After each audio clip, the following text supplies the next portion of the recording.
guys, and welcome back to another video of Federico Talks Watches. Today I was just hanging out at home and I figured why not do another Q&A. This time not on Instagram though. I put it on my YouTube page. I put up, ask your questions here, and I figured I'd shoot a little video from home. But of course, before we get started, customary wristwatch check. Today I'm wearing the Omega Speedmaster Apollo 14 limited edition. Not too hot in Miami. It's a beautiful day, as you can see outside, but not too hot. Perfect day for a strap. And also, before we get started, don't forget to check out delraywatch.com. Yes, my Grand Seiko adventure is over, but we'll talk more about that at the end of the video. So the one I did purchase is for sale on Del Rey Watch, along with a very rare steel Vacheron Constantin Patrimony, a Rolex Explorer 1 36mm in fantastic condition, and a bunch more at delraywatch.com, link in the description below. But anyway, guys, let's get right into the Q&A. If you see me staring over here, I've got my laptop up to the side and I'm reading the questions. So the first question is from Jesus841.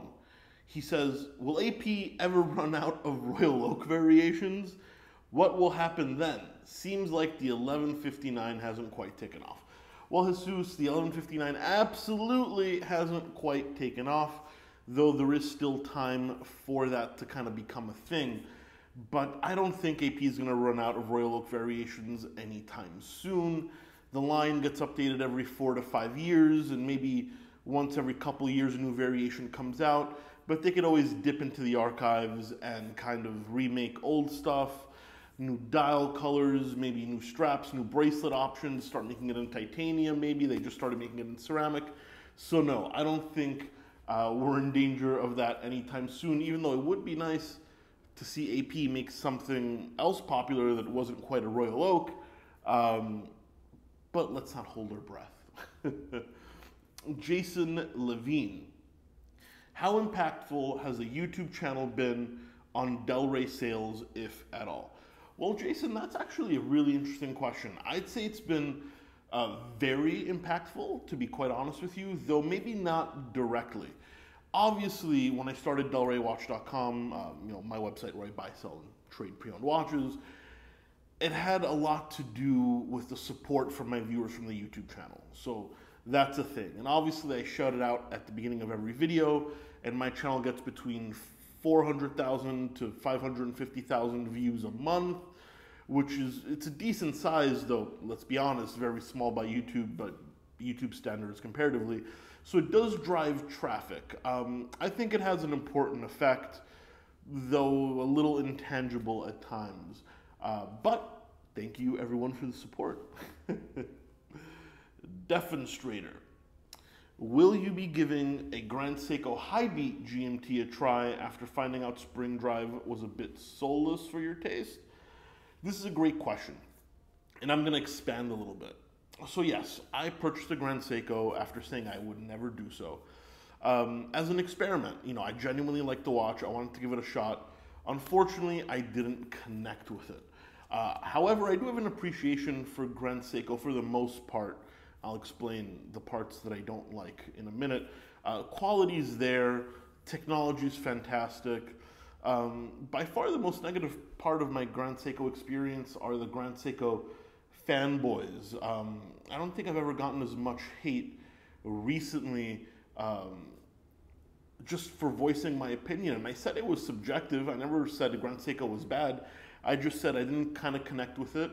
I considered Spring Drive to be more mechanical, more quartz than mechanical, and I still do, because I don't care if it has a gear train. I think the regulation system is the real hard part of a mechanical watch, and that's not necessarily a bad thing. Once again, not speaking badly about Spring Drive, which is an amazing technology, but instead of people kind of seeing that I made an effort and that I tried and just couldn't come to grips with it, I just really think Grand Seiko kind of fosters, and this might be an exaggeration, there's a very toxic aspect to their community and to their fans.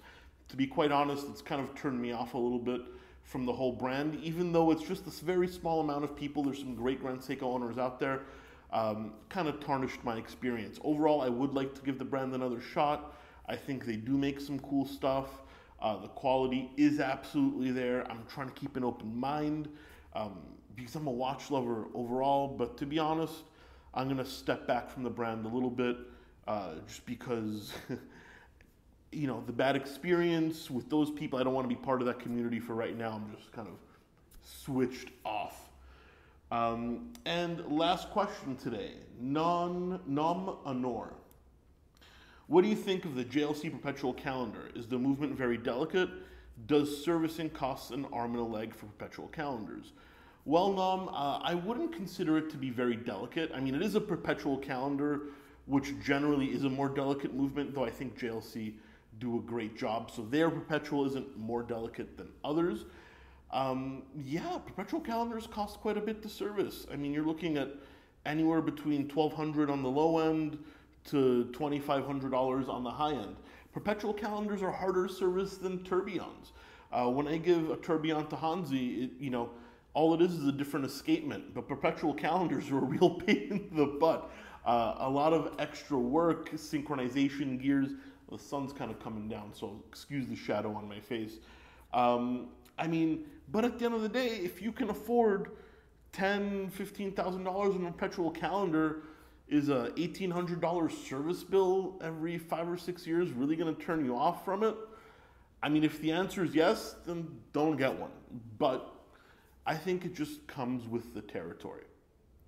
Anyway, guys, that's it today. I hope you enjoyed it. Please leave this video a thumbs up. If you did, it really does help. Don't forget to subscribe, and regular programming on Monday or Tuesday. I think I'll probably make another video on Monday. Thank you so much, and I'll catch you in the next one. Take care.